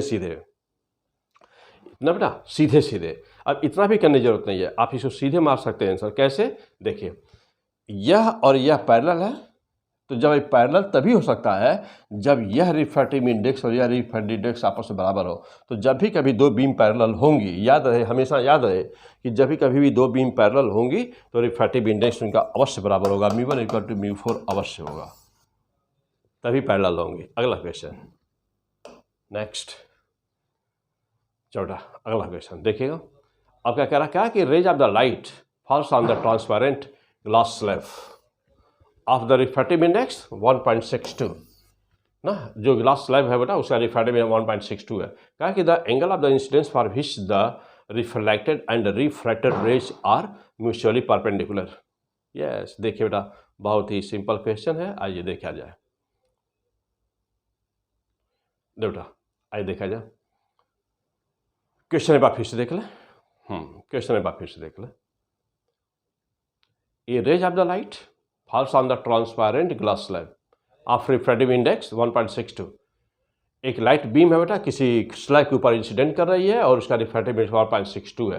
the angle of the incidence for which, यानी कि किस एंगल के लिए the reflected and refracted rays are mutually perpendicular. Yes, very fantastic question, very fantastic question बेटा। ओके, आइए चलिए देखते हैं। यानी कि रिफ्लेक्टेड एंड रिफ्रैक्टेड दोनों रेज ले ली है और दोनों म्यूचुअली परपेंडिकुलर दिखानी है। चलिए, जैसे मान लीजिए सपोज करिए, चलो बेटा जैसे सपोज करें बेटा कि यह ग्लास स्लैब है ना, ये हमारा एक ग्लास स्लैब है, यानी कि ये शीशे का टुकड़ा बेटा, गुटका है। ये हमारी लाइट इंसिडेंट करी, ये लाइट इंसिडेंट कर रही है और यह रिफ्लेक्शन हो रहा है बेटा। देखिए तो ये क्या हो रहा है, यह रिफ्लेक्टेड वेव हो रही है, और ये क्या हो रही है, यह रिफ्रैक्टेड है, ये इसका रिफ्रैक्शन है, यानी कि रिफ्रैक्टेड रेज। अब यह रिफ्लेक्टेड एंड रिफ्रैक्टेड दोनों एक दूसरे के बीच 90 डिग्री का एंगल बना रही है। This is the question, this is given to you. Suppose करिए कि यह एंगल I है और यह R डैश है और यह एंगल R है। Angle of refraction is R here, angle of reflection is R dash and this is the angle I। Since both are at 90 degree, therefore according to geometry what will be here, ये दोनों angle बेटा 90 degree दोनों के बीच का angle हो गया। और ये सीधी लाइन है, नॉर्मल है, तो ये सीधी लाइन है, तो इधर का पूरा जानते बेटा कि ये 180 डिग्री एंगल होता है स्ट्रेट लाइन पर। तो जब ये दोनों 90 हो गए, 90 हो गया, तो यह और प्लस यह मिलकर कितना होना है, 90। यानी क्या दिख रहा है, R डैश प्लस R बराबर कितना, 90 डिग्री। साफ दिख रहा है ना बेटा। तो R dash R plus R dash equal to 90 degree. तो I, अच्छा और एक चीज़ और बेटा, लॉ ऑफ रिफ्लेक्शन के द्वारा I बराबर R डैश होगा ना, I बराबर R डैश होगा लॉ ऑफ रिफ्लेक्शन के द्वारा। पहले वाले लाइन से देखो बेटा R बराबर कितना होगा, तो R बराबर 90 माइनस R डैश लिख सकते हो कि नहीं। R की वैल्यू निकालिए यहाँ से, तो R बराबर निकाल लिया, R बराबर 90 माइनस R डैश कर दीजिए, कर दिया। चलिए अब जरा देखिए बेटा, चूंकि आई बराबर आर डैश है तो आर डैश के स्थान पे आई लिख सकते हैं, तो आर बराबर क्या लिख दिया 90 माइनस आई लिख दिया बेटा। अब बस वही फिर आ जाइए दोनों मीडियम के लिए बेटा, म्यू1 साइन आई। देखो बेटा यही एक सभी न्यूमेरिकल पे लागू हो रहा है, कितना जादू वाला चीज़ है। म्यू1 साइन आई इक्वल टू म्यू2 साइन आर। म्यू1 एयर है, एयर का 1 हो गया, म्यू1 साइन आई देखो बेटा म्यू1 साइन आई हो गया इक्वल टू म्यू2। तो बेटा तो अब म्यू2 जो ग्लास स्लैब है उसका कितना है 1.62 और साइन आर बेटा साइन आर, और साइन आर की वैल्यू ऑलरेडी आप निकाले हैं कितना 90 माइनस आई हो गया। अब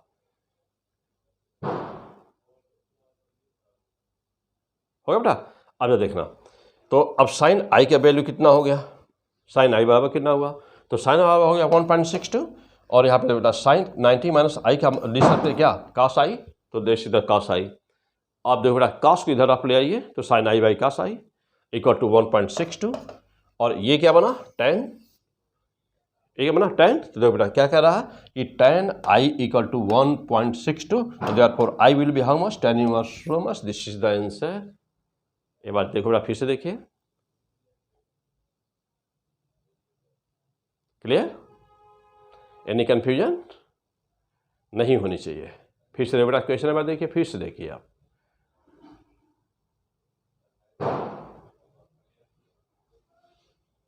हाँ बेटा क्वेश्चन नंबर फिर से देखिए। और अब यहाँ सॉल्यूशन देखिए बेटा, सॉल्व विषय देखिए, सिंपल सा क्वेश्चन बेटा हो गया। आइए पूरा डिटेल देखिए, वीडियो को वहाँ पर रोक करके यहाँ पे नोट कर लें।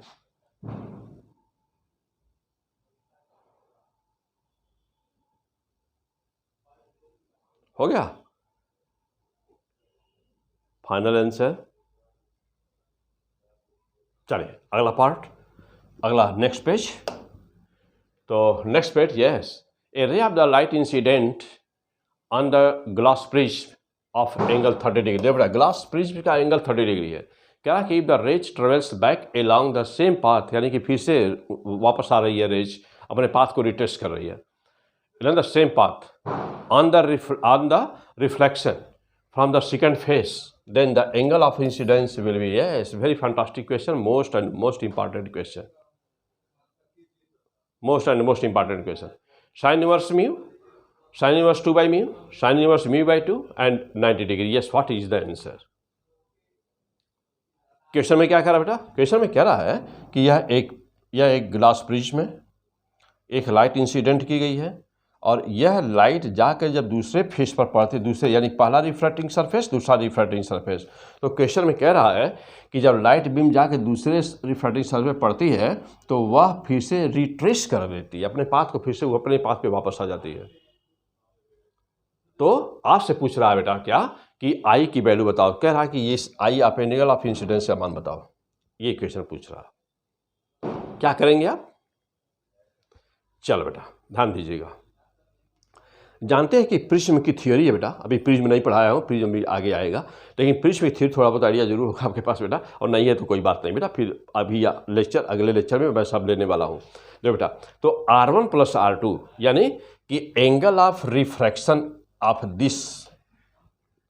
दिस सरफेस और angle of refraction of this surface, यानी कि R1 प्लस R2, R1 इस सरफेस का और R2 इस सरफेस का, दोनों का मान हमेशा A के बराबर होता है, always, that will be always fix. और इसे क्या बोलते हैं, एंगल ऑफ प्रिज्म। तो angle of prism is given to you, that is the 30 degree.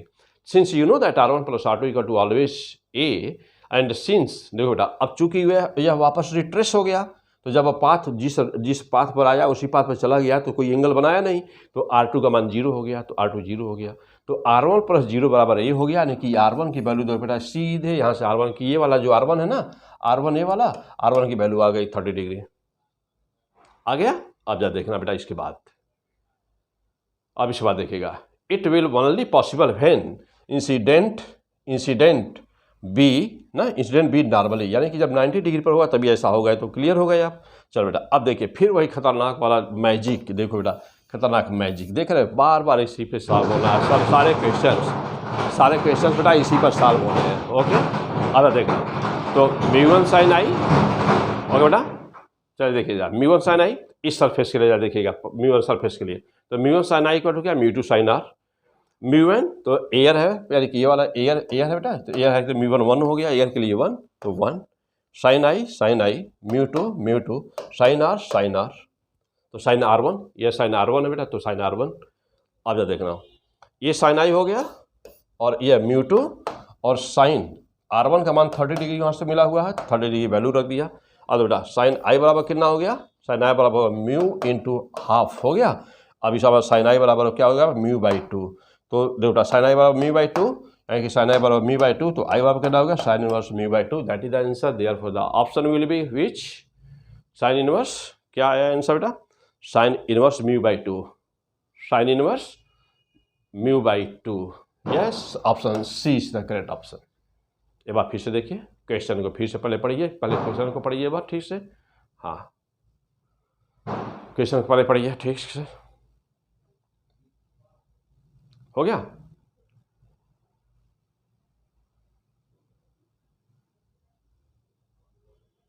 हो बेटा, क्वेश्चन को ठीक से पढ़ लिया, हाँ यहाँ पे नोट कर लिए क्वेश्चन को, चलिए आगे बढ़ा जाए। देखिए हो बेटा, आगे बढ़ा जाए। देखिए ठीक, I equal to sine inverse mu by 2, yes that is answer. हो गया बेटा, तो बहुत ही अच्छे क्वेश्चंस, बहुत ही जबरदस्त, डेंजरस, इंपॉर्टेंट।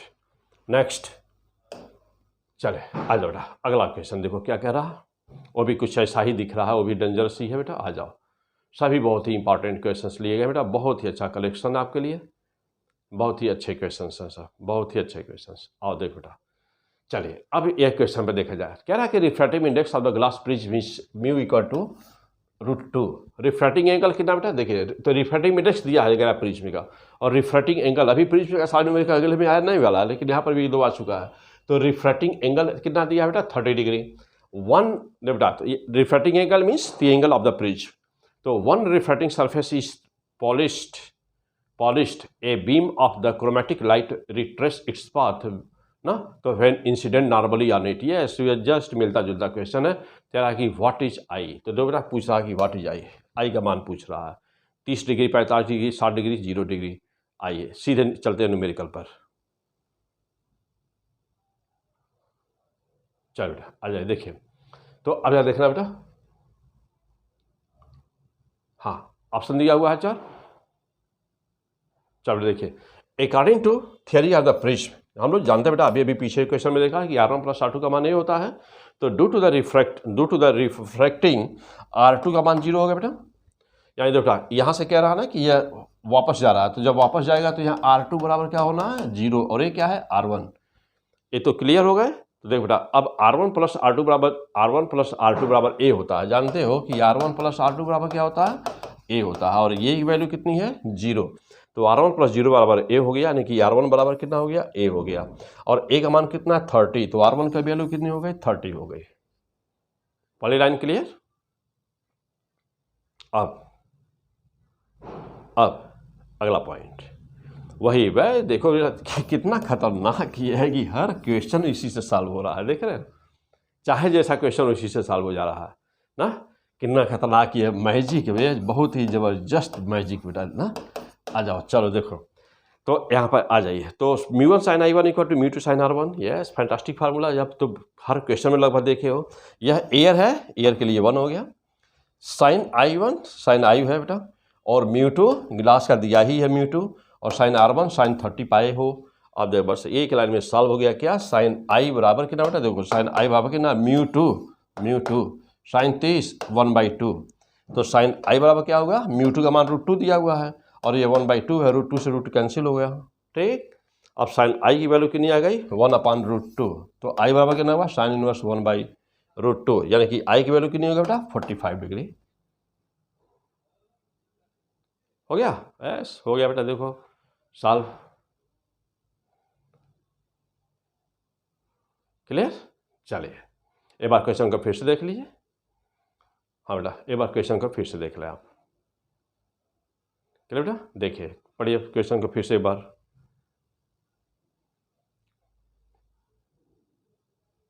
हो गया? चलो बेटा हो गया।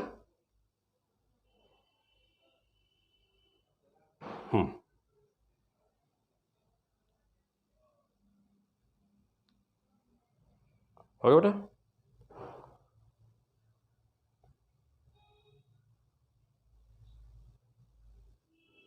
चले हो गया बेटा? सॉल्व कर लिया। आइए अगले पॉइंट पे चलते हैं।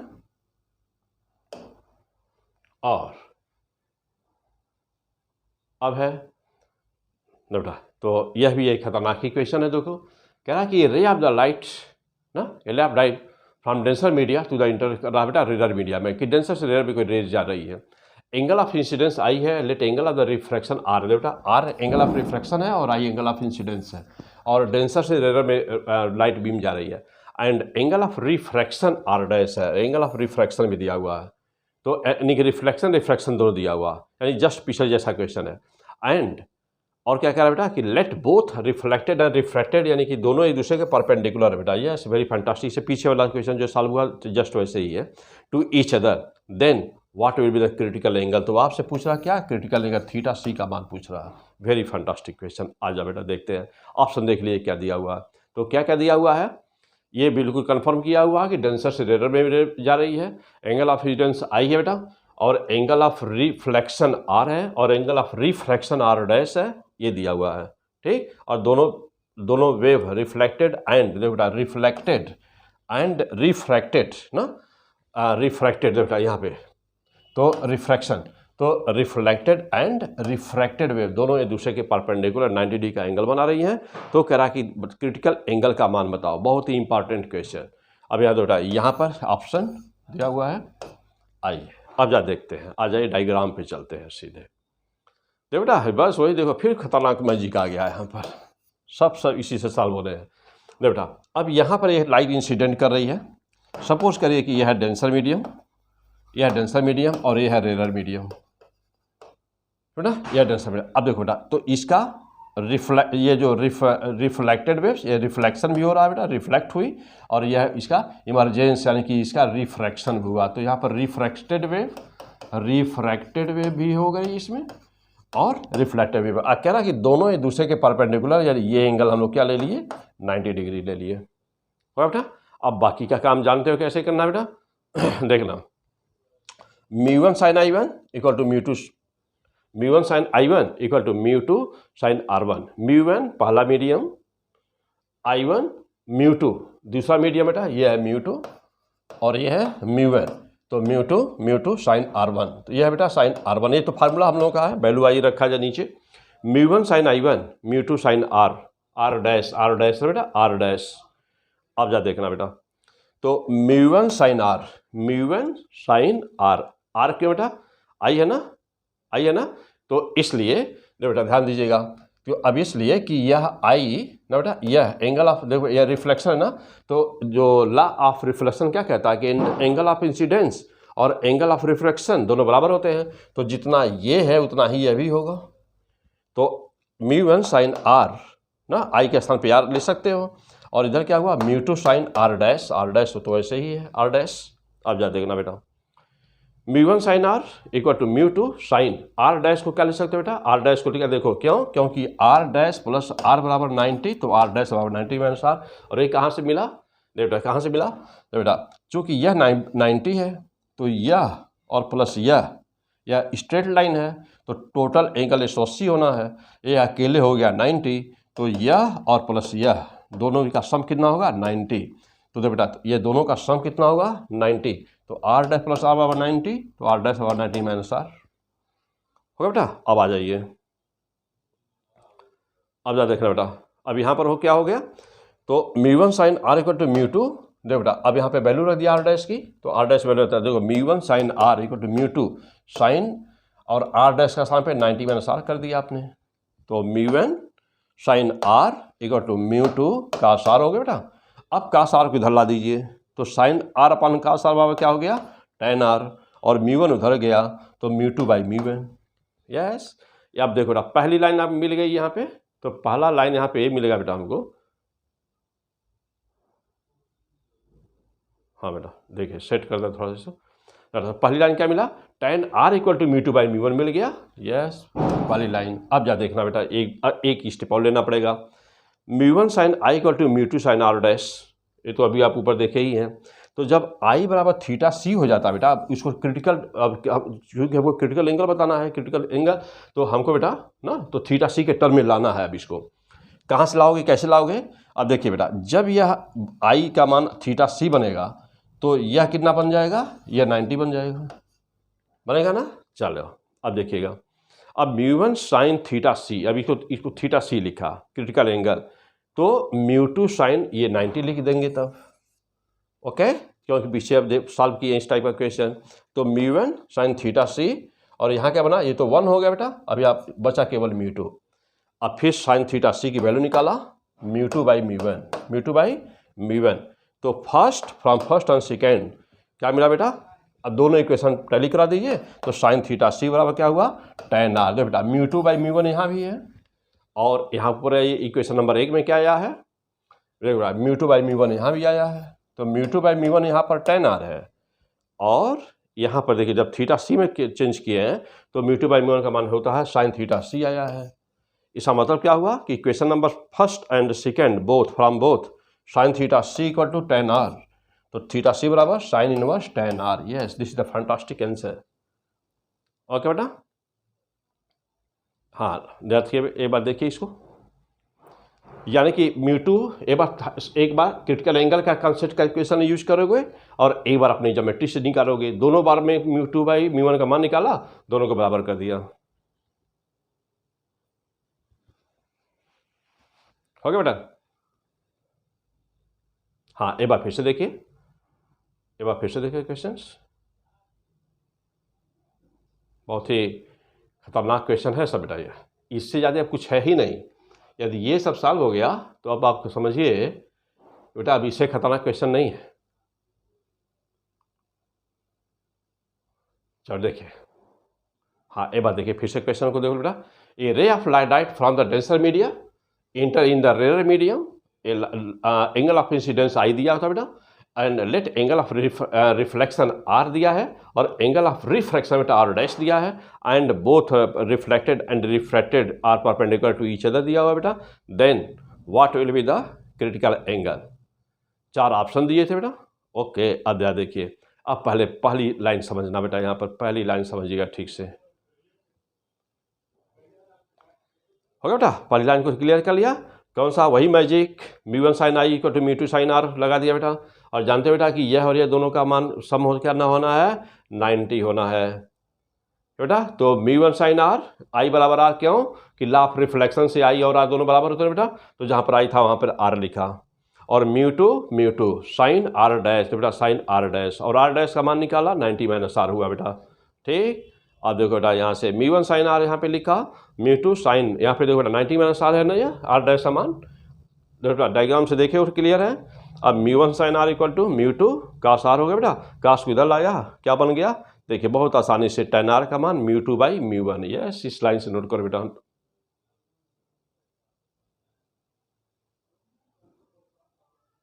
हो गया, नोट कर लिए, आगे बढ़ा जाए।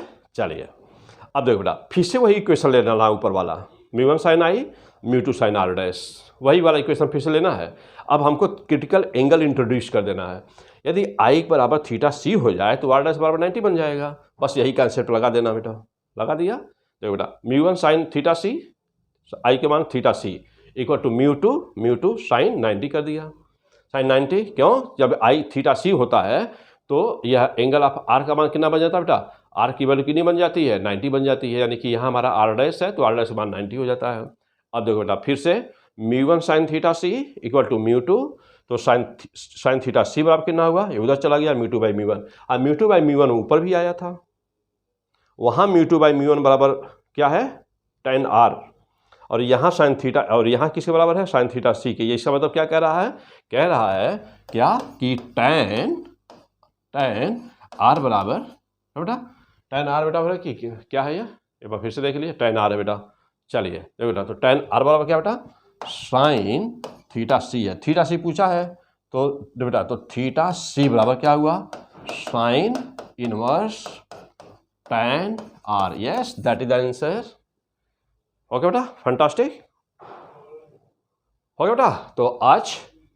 तो आज का लेक्चर यहीं पर फिनिश होता, मज़ा आ गया होगा। बहुत ही ज़बरदस्त क्वेश्चन, बहुत ही डेंजरस क्वेश्चन, और ऐसे क्वेश्चन थे सभी बेटा, जो भी ऐसे सिलेक्टेड क्वेश्चन है कि यदि आप IIT देने जा रहे हैं, IIT मेंस, IIT एडवांस के लिए क्वेश्चन बहुत ही ज़बरदस्त हैं। और इसमें नीट में कुछ क्वेश्चंस इसमें ऐसे थे बेटा, सभी क्वेश्चन है वो नीट स्टैंडर्ड की, कोई दिक्कत नहीं बेटा। तो इसमें से नीट में भी सारे क्वेश्चंस आने की संभावना है। तो बहुत ही ज़बरदस्त एपिसोड था, बहुत ही ज़बरदस्त एपिसोड का बेटा। इतने न्यूमेरिकल से दिया आपने वीडियो अच्छी तरह से। हाँ, टफ न्यूमेरिकल है, टफेस्ट न्यूमेरिकल है, ये जो रिफ्रैक्शन के सबसे टफ न्यूमेरिकल है बेटा। तो बहुत ही ज़बरदस्त न्यूमेरिकल थे, बहुत ही टफ न्यूमेरिकल थे, बहुत ही डेंजरस न्यूमेरिकल थे। क्लियर? तो इसी प्रैक्टिस करिए और फिर मिलते हैं अगले लेक्चर में, अगले एपिसोड में फिर मिलता है बेटा। और अब अगला जो टॉपिक हमारा आने वाला है, हम लोग पढ़ेंगे तो रिफ्रैक्शन चैप्टर ही अभी चल रहा है। रिफ्रैक्शन जानते हैं कि ये लंबा चैप्टर है। तो अब जो अगला लेक्चर आने वाला है बेटा, तो अगला लेक्चर हम लोग का होगा प्रिज्म। तो पूरा डिटेल थियरी प्रिज्म में बताऊंगा, एक लेक्चर में पूरा प्रिज्म और एक लेक्चर में पूरा लेंस, और सारे with 100% theory and numericals both. Clear? तो तब तक इसको आप फिनिश कर लीजिए। इतनी अच्छा, इसको बार बार जो टेक्निकल है, टफ क्वेश्चन है, सभी क्वेश्चन टफ है, तो थोड़ा सा इसको अच्छी तरह से प्रैक्टिस कर लीजिए। ओके, तो मिलते हैं फिर अगले एपिसोड में, फिर अगले लेक्चर में मिलते हैं। Best of luck.